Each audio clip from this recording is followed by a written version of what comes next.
Thanks for joining me for another Blunt Business on CannabisRadio.com. Really appreciate all of you joining us. If you haven't done so, if you haven't subscribed to the show yet, please do so. Apple Podcasts or Spotify. And please rate and review the show.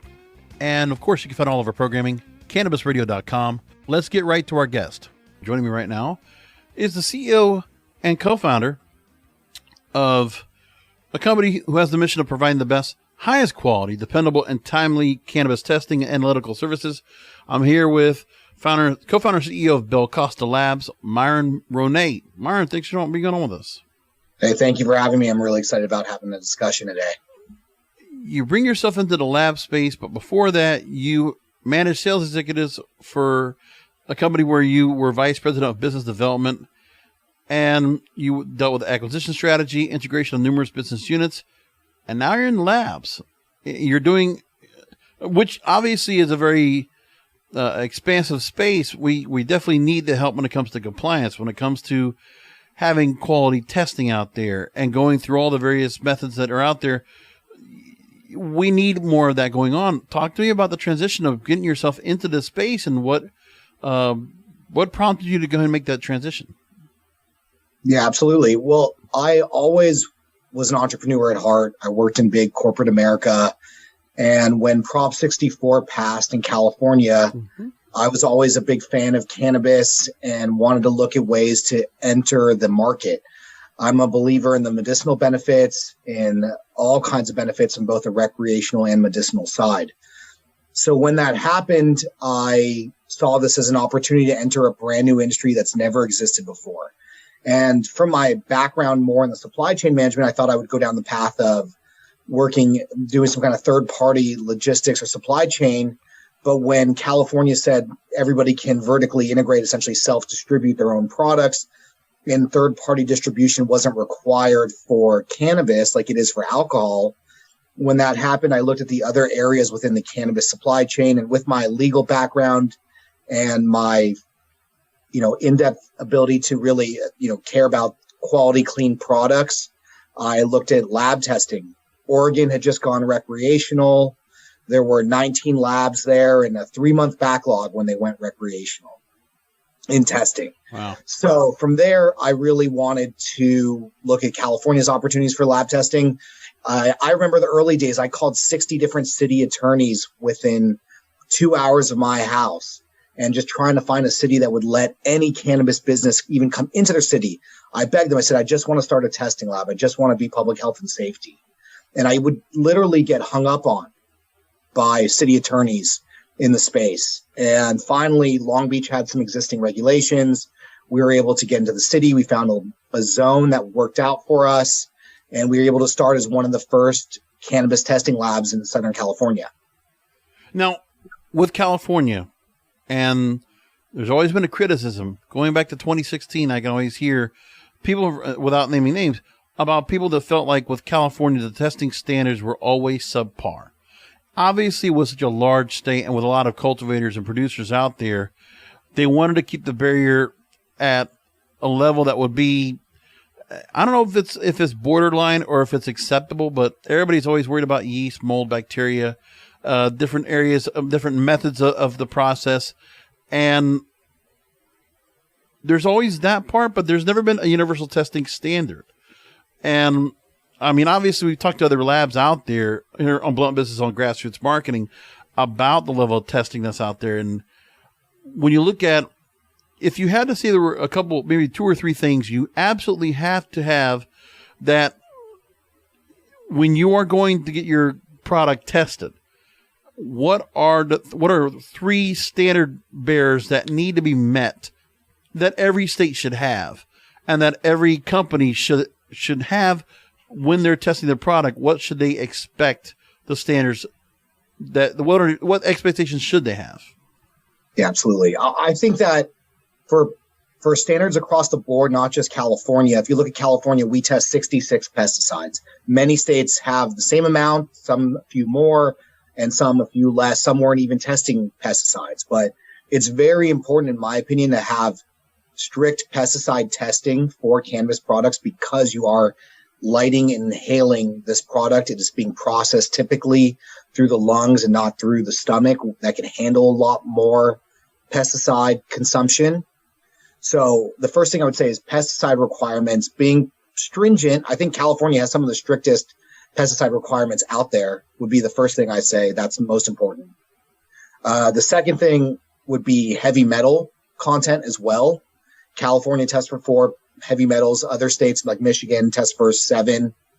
And I think metal content within cannabis itself as a plant is a bioaccumulator. It sucks up anything that you put in the ground with it. So if it's in soil or there's some problem in that soil, or you're getting cocoa, for example, that has cadmium in it, the plant is going to suck it up and you are going to then ingest it as a user. So having heavy metals testing is key as well. And the microbial testing, which you're talking about, that total yeast and mold, right? So this is a challenging area within testing. The standardization, every state is very different what they require, how they require you to test it. There are many different platforms to test it on. But cannabis with aspergillus, which is the main aspect that we're looking for, is known to have a issue if a person consumes it that has a weak immune system. And so testing, nobody wants to ingest mold, but there's mold in the air that you breathe every single day. So having a more uniform aspergillus and mold testing platform across the country would definitely benefit everybody. And, if you look at what drives and what creates mold, it's humidity levels, it's temperature. And the reality is we have that all around us. So growing a plant indoor or outdoors is very challenging. There's mold everywhere. It's how to best manage it, but it shouldn't be pervasive throughout an entire grow. Right.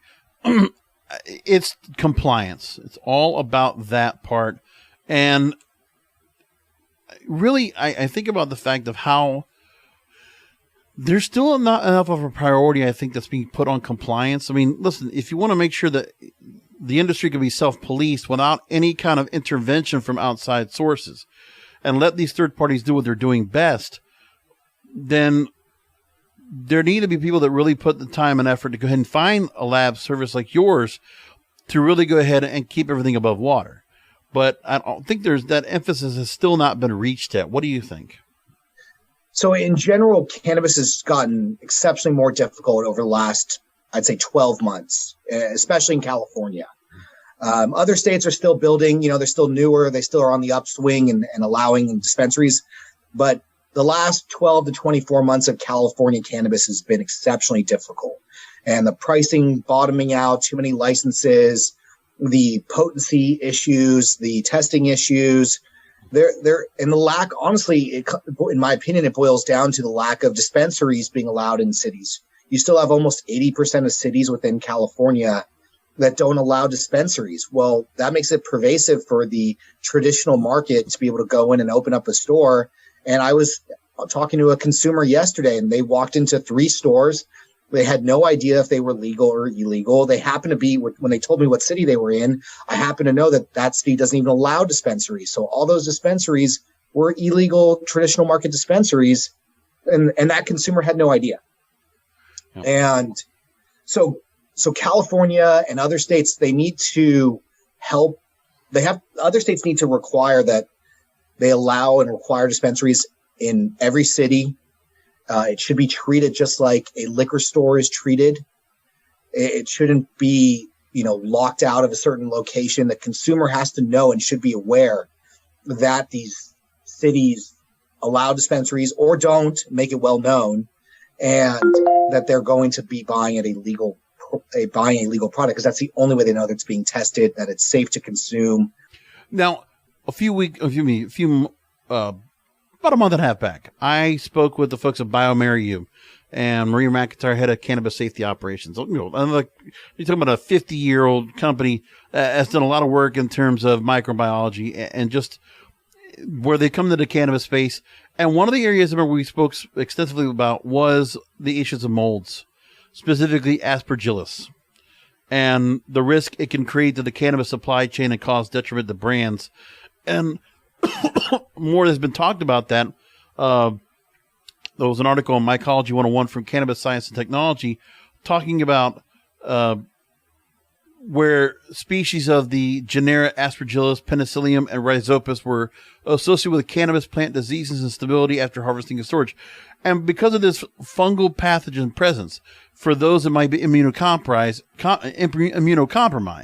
and they're inhaling, smoking the product, and if there's any of those kind of molds that are in there and they get passed through the inspection process, the fact that mold contamination can affect the whole supply chain, loss of product being burned and destroyed.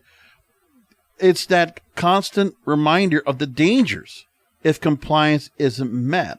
So when you look at stories like this where Aspergillus has been an issue, that level of mold and how deadly or how threatening it could be to business, also to people's livelihoods, is that something that you do quite a bit of focus there at BelCosta Labs?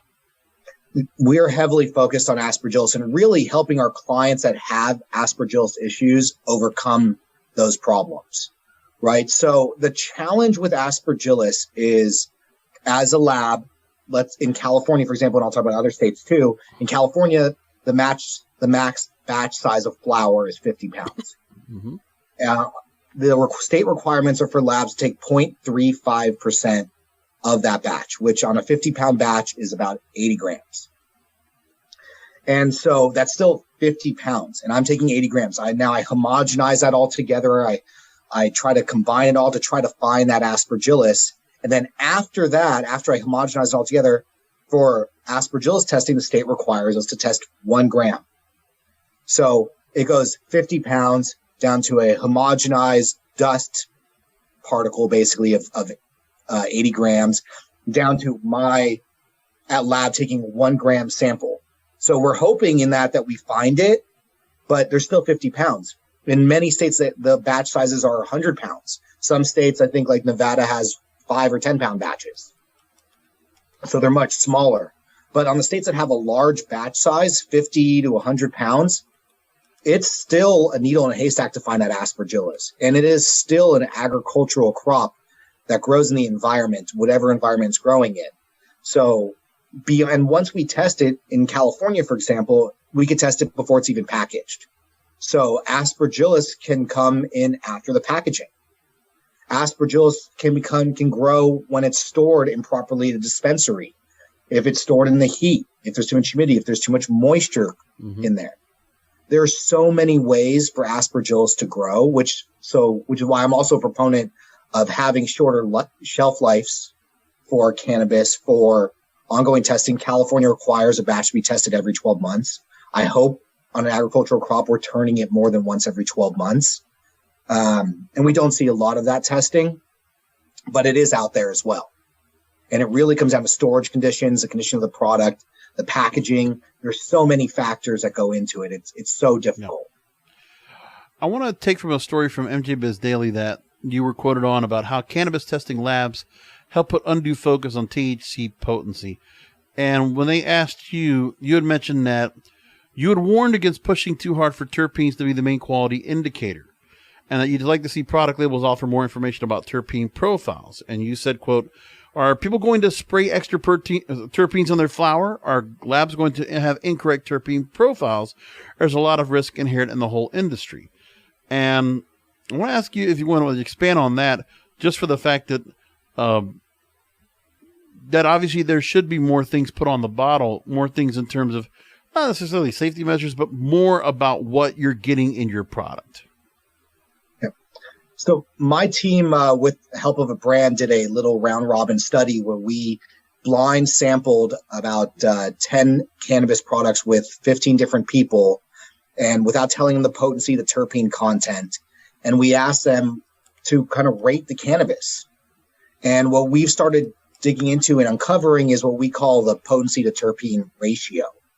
So we know that potency is important, but terpenes are also just as important, if not more important.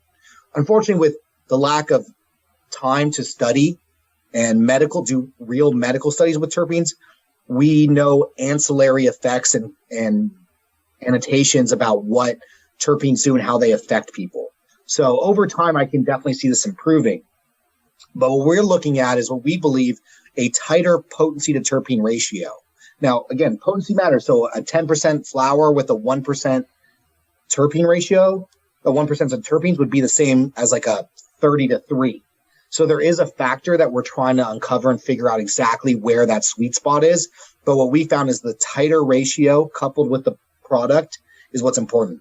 And when I talked about terpenes on MJ Biz, what I really want to be aware of is we don't need people to go out and spray terpenes. If you go grow quality product, you're going to have a high terpene content. We should be looking at that terpene content. We should be labeling the terpene content.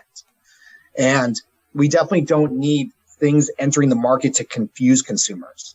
In fact, one of my biggest beliefs on fixing the potency issue is really, what if we just stop labeling potency on the label? Still test it, but stop labeling it for consumers for a period of time, a year or two. And then we have to sell on something else. Well, what are we selling on? In the old days, we could go into a dispensary and they would hand you a jar and you'd be able to smell the flower, be able to look at it. But post-COVID, I've been in dispensaries and they show you a jar, but they won't even hand it to you to touch or look at or get a closer look at. So, with bud tender turnover and challenges in that space, the only thing they can go off is selling potency. And that's really not going to give the consumer the best effects. There's so much more. Is it sun grown? Is it indoor? What are the genetics? What, of the terpenes that are most prevalent in it, what are those effects? Is it sedative? Is it energetic? Is it have high THCV maybe, which is more energetic? I mean, what are the sub-compounds, the sub-cannabinoids present there? There's so many things to talk about except just potency.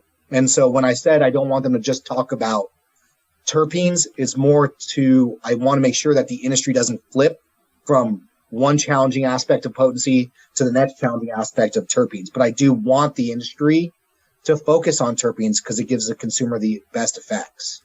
Thank you for doing the yeoman's work. I really do appreciate you taking time out to go ahead and let us know more about this, because it's crucial.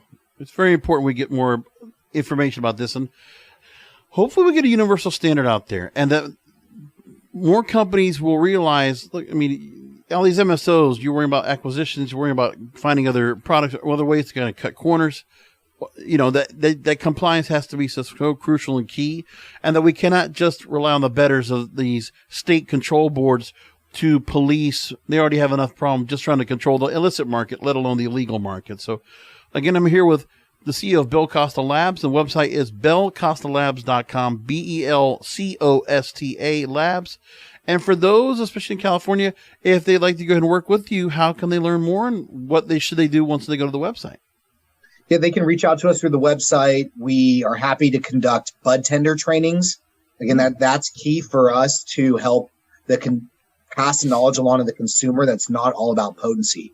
So we'll conduct bud tender trainings on any clients that have known aspergillus or pesticide problems. We're able to help identify those issues and help solve where they're coming from. We have over 5 years of experience in this space, which in grand scheme of things seems pretty small, but we've been through a lot in California, and we can help solve a lot of problems. So I encourage anybody who has any issues to reach out to us with questions, and we can help solve them.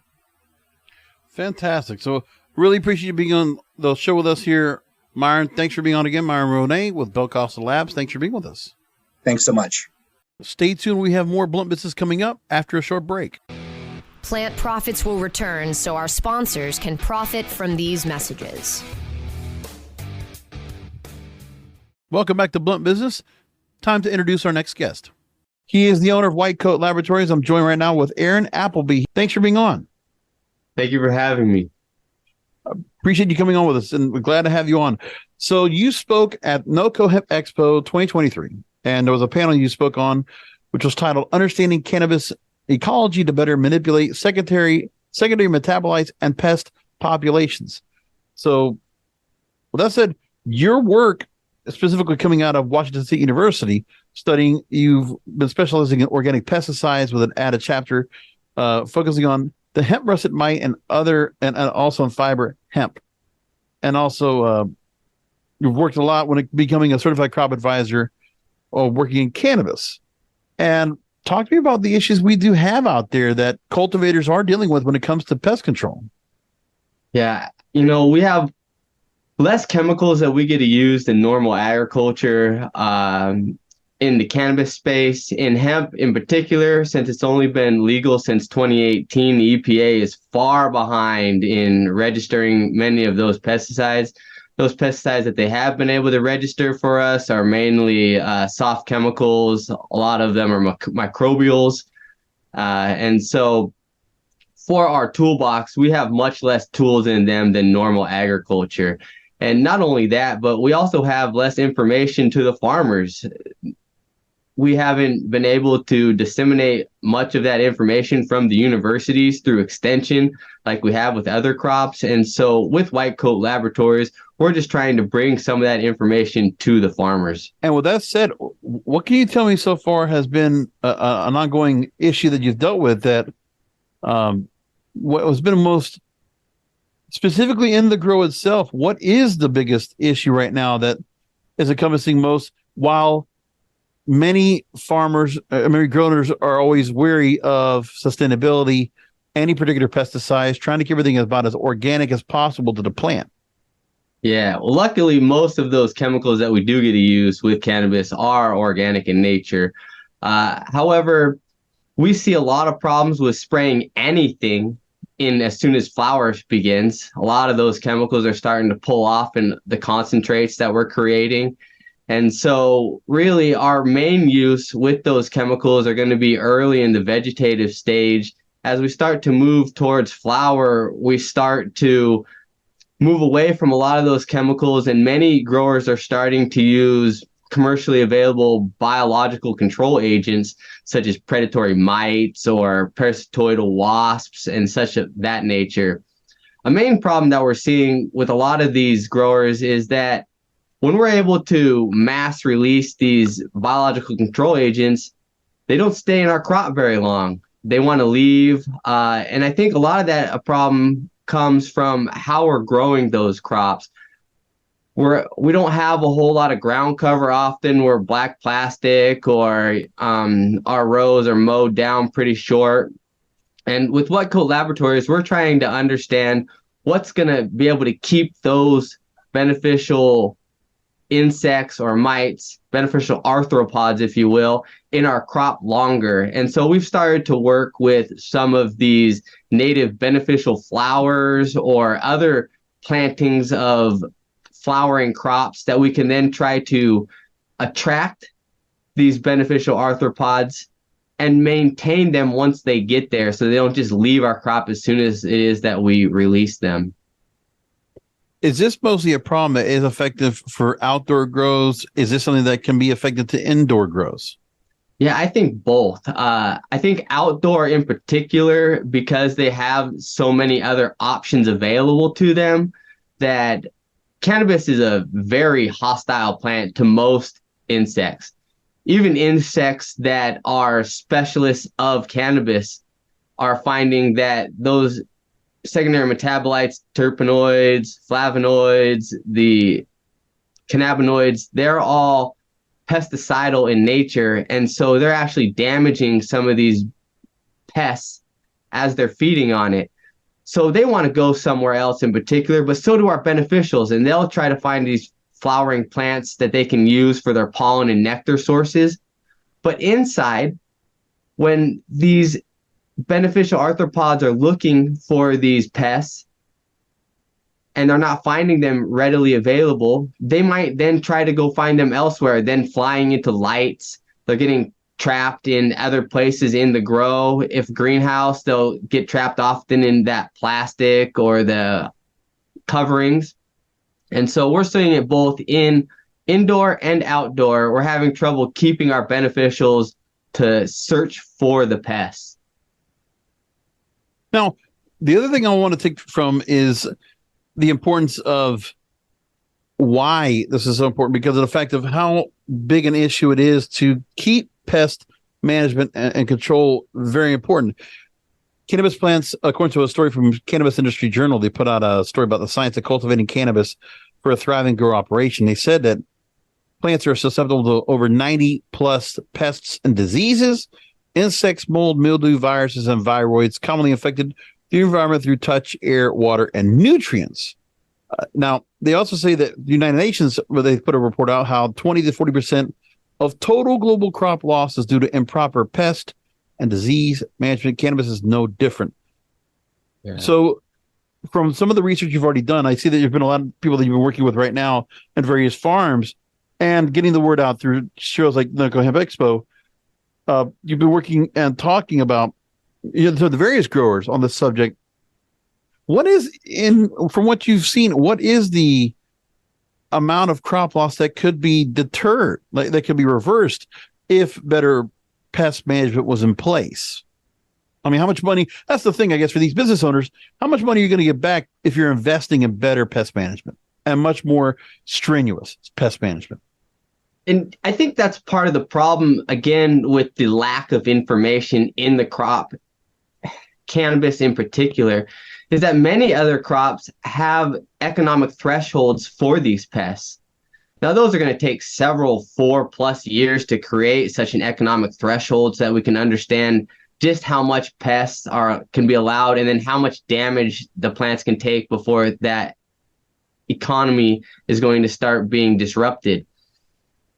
While we don't have a lot of those numbers, I do see in particular indoor where those pests get in and then they don't have their native beneficials around to deter them from feeding on that. Especially we see a lot of those in spider mites are a particular problem that we see indoor, where we don't really see a huge problem of those pests outdoor because their native beneficials are around and able to reduce those pest populations.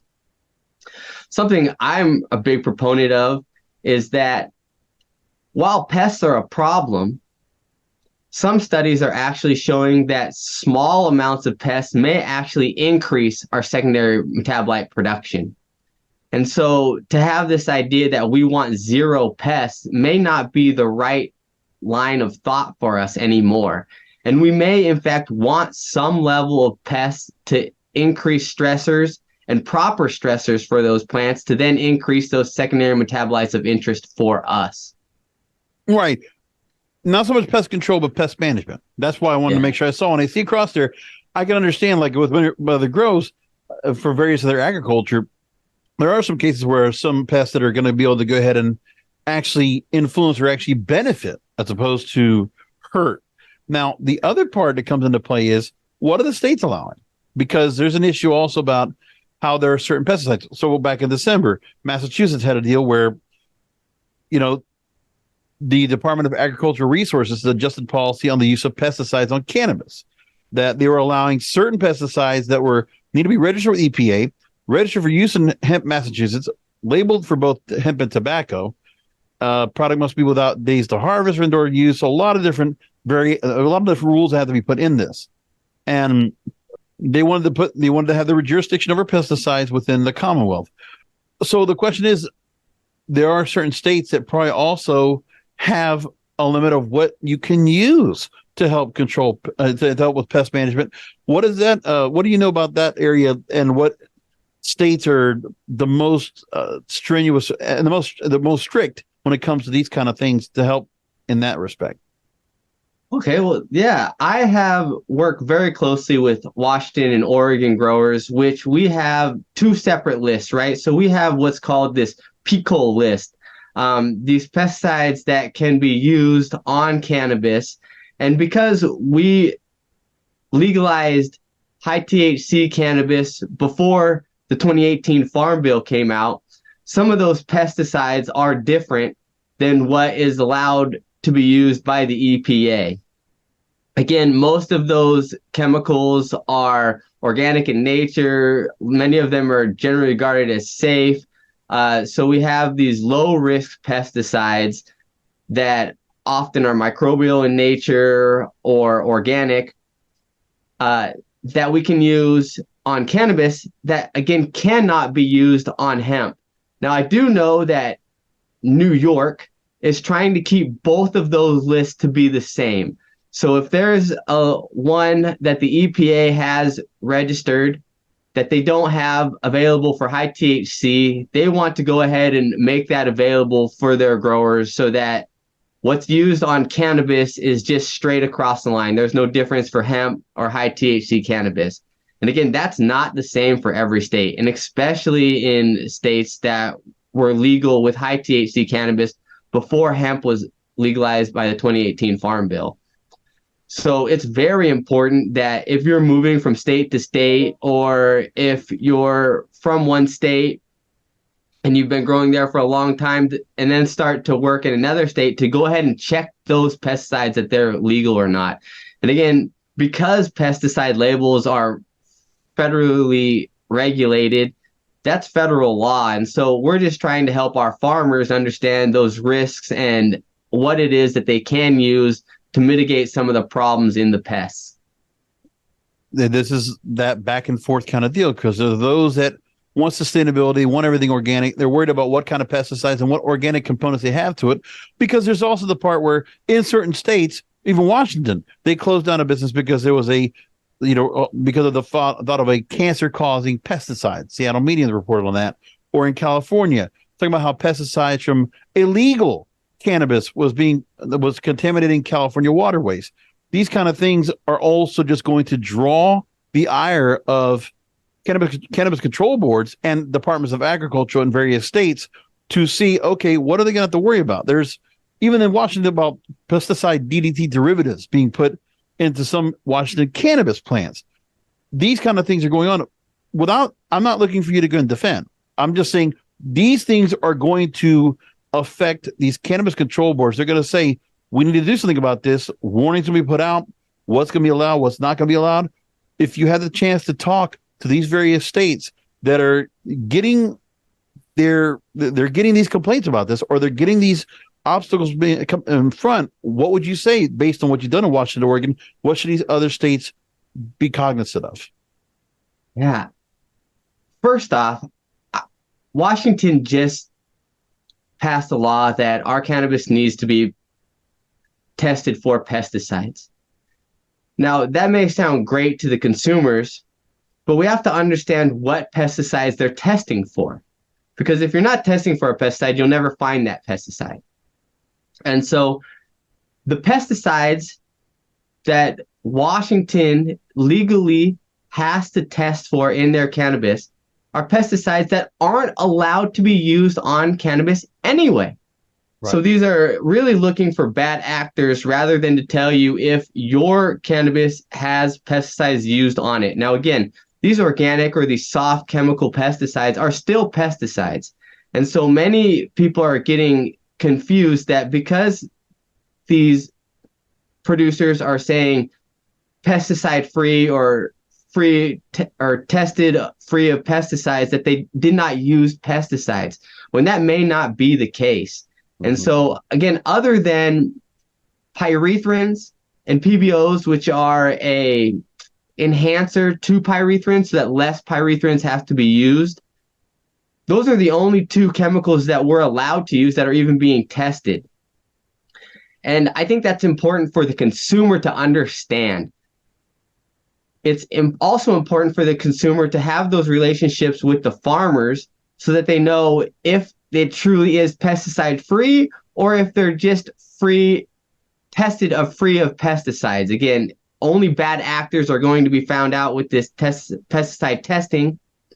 And I think that's important for the consumer. Now that DDT, DDE, DDD, that's really crazy, right? Those are legacy pesticides from way back in the day, orchards in particular. And these chemicals are not being applied by the growers in any way, shape, or form. These have been illegal for years, but they're so persistent in the soil. And cannabis is such a wonderful bioaccumulator of those chemicals. That's why it's used to remediate toxic sites and whatnot, that it may be actually pulling those chemicals up.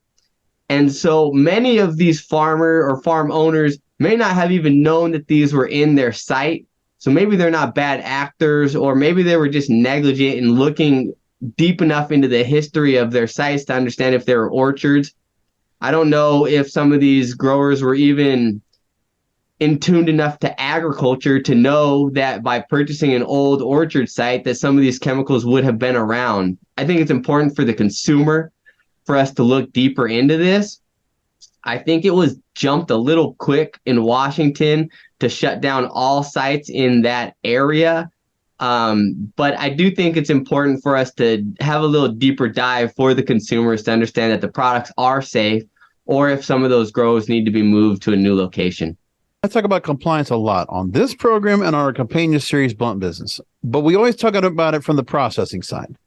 We never take enough time, and I'm gonna blame myself. We don't get enough time because we don't have enough guests that come on like yourself that will talk about the grow themselves. We could talk about sustainability. We could talk about all the processes. Oh, we use, melted water from mountains to go ahead and irrigate the crops and all this. Like that's like in Mendocino County or something like that. Mount Shasta, I remember. Or we could talk about, which seeds are being used and, the types of seeds and how organic and how certified they are. All these things we can go into account.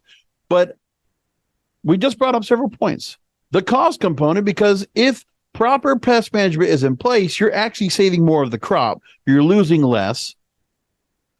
Yeah. So talking about like the possible loss that you're going to have if you don't properly comply above and beyond what is required from state boards.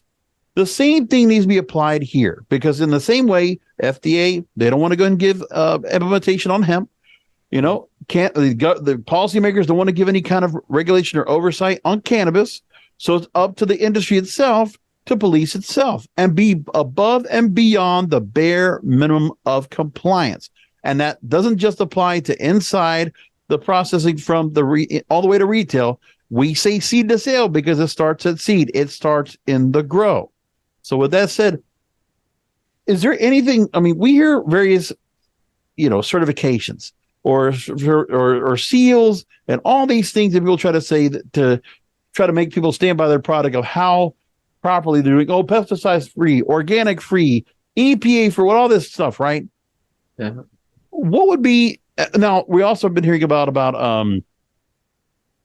GMPs. I don't know if that even applies to cultivation, but that's another part. It's a part of this gamut that some companies are now consultants are trying to go and bring into play as well. That's been used in Europe and overseas. What would be if somebody wanted to go ahead and invest and make sure that they were doing proper pest management and compliance from the beginning of the grow is put in place? What should these grows have? Well, I think it all begins with proper identification. Mm-hmm. First, you have to understand what pests are there. By understanding what pests are there, we can then understand what chemistries to use if that's a road that we want to take. By understanding what chemistries, we can use less that are going to be more specific towards those pests, less towards maybe some of our beneficials that are out there. We also, I think it's important to know that this runs all the way up, right? So as soon as we allowed for this new law to pass that had us testing for pesticides, we saw a huge decrease in the price of our cannabis. There was a lot of producers that were trying to get rid of their glut that they may have sprayed with pesticides that were going to need to be tested soon. So they had to get this product out.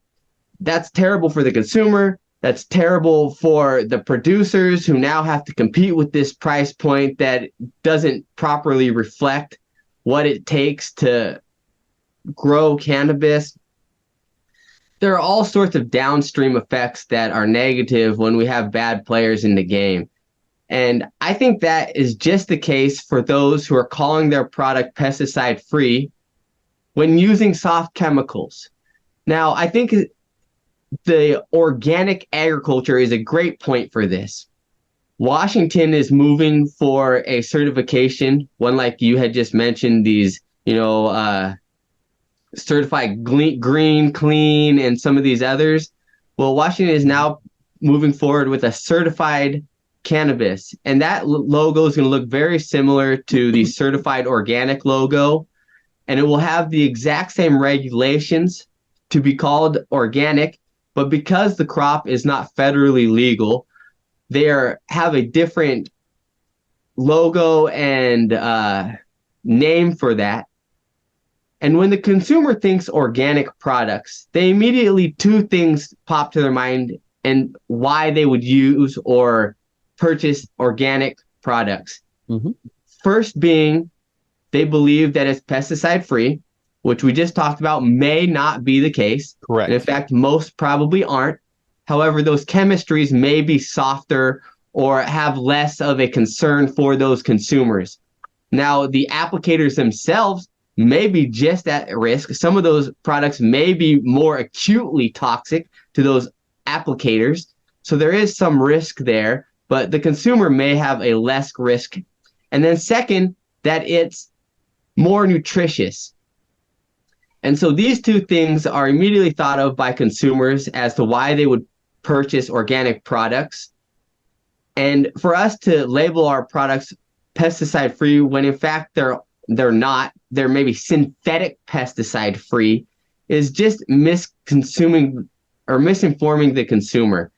And by allowing it to have that organic label on it or that certified label on it, the consumers can then do their due diligence and understand that there may be pesticides being sprayed on these, but that their risk may be lower than, say, some of these harsher chemicals that normal agriculture would be able to use on their products.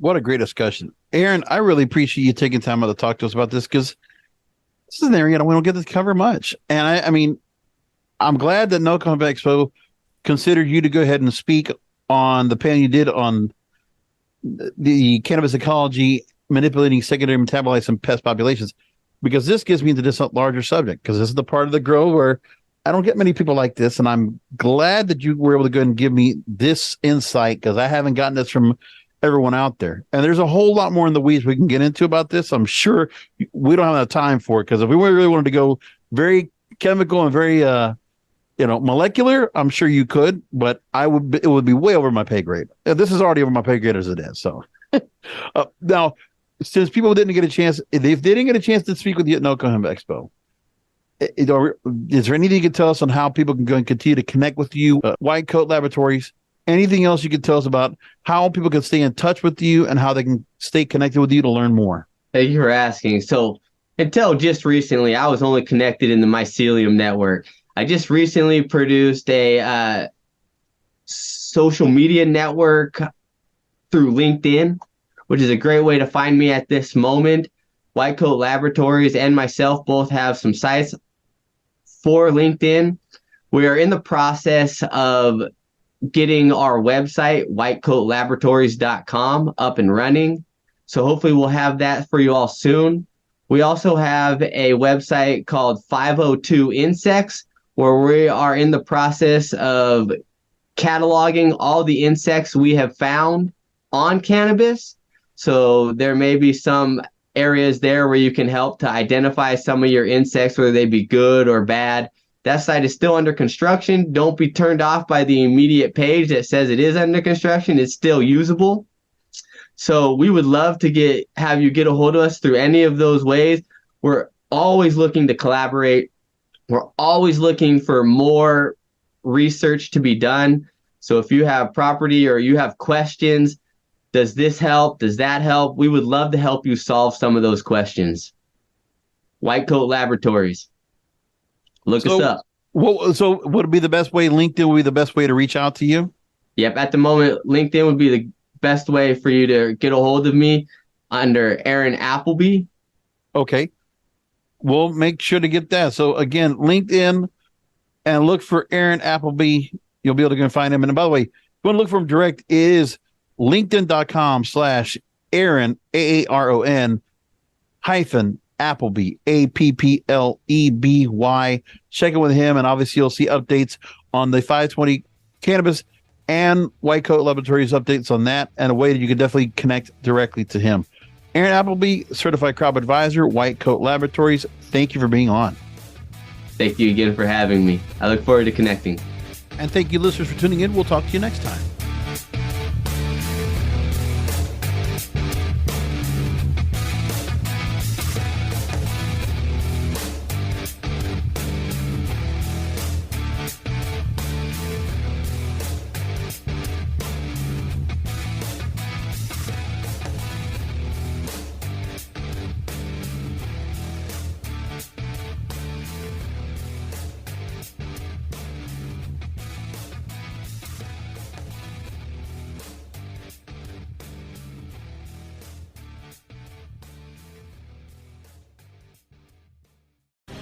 The opinions expressed on this CannabisRadio.com program are those of the guests and hosts and do not necessarily reflect those of the staff and management of CannabisRadio.com. Any rebroadcast, republication, or retransmission of this program without proper consent is prohibited.